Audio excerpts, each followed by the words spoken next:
there was a civil war that was going on in my country back then, which is Sierra Leone. So once I got in here, when I was coming into the US, I wasn't really ready, I didn't have proper documentation to come in, but I used different ways to get in. So once I got in, the first thing I had to tell the people, the immigration officers at the airports, I had to tell them where I was coming from. I told them I was coming from Sierra Leone, and there was a civil war going on there. So they said, okay. And they said, well, we're going to take you to a place where you're going to be able to explain your situation, and then we'll keep you there for a little while, and then you'll be able to, to get in touch with your family. I was like, okay. So they took me to this detention center, which is in New Jersey. And at the detention center, it's a prison actually, but they refuse to call it a prison. They just call it a detention center. They had over 300 people, locked up there, and all these people were from different countries.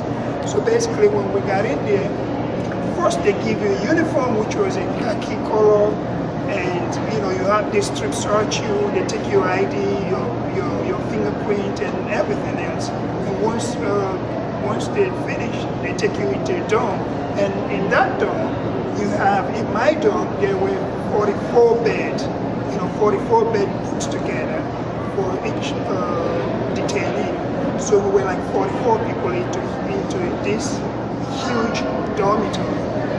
So we were there, life was going on, even though it was really difficult, it was different. It was a prison, we were not allowed to go outside.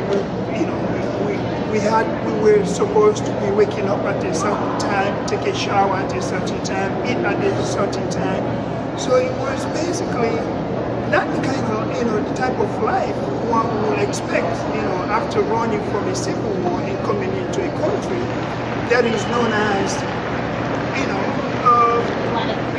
land of the free, democracy and all that stuff. So it was kind of surprising to me and really shocking to me to find out that I would be detained in those kind of situations. So I spent 4 months in that detention center, and finally I was able to win my case, and I was granted asylum in 2001.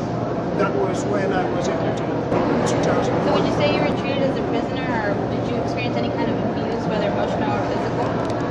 Well, as I was saying to you earlier, they're not calling it a prison, they're just calling it a detention center. So to me, it was a prison, and for everyone else, it was a prison because, one, if you were to live from one dorm to another dorm, you have to be handcuffed.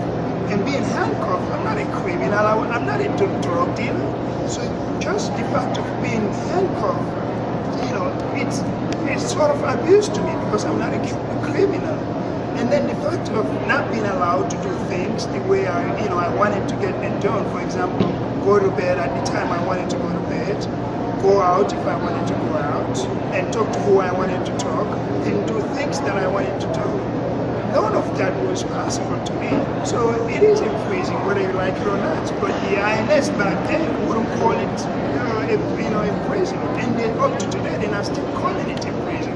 They just keep on calling it a detention center.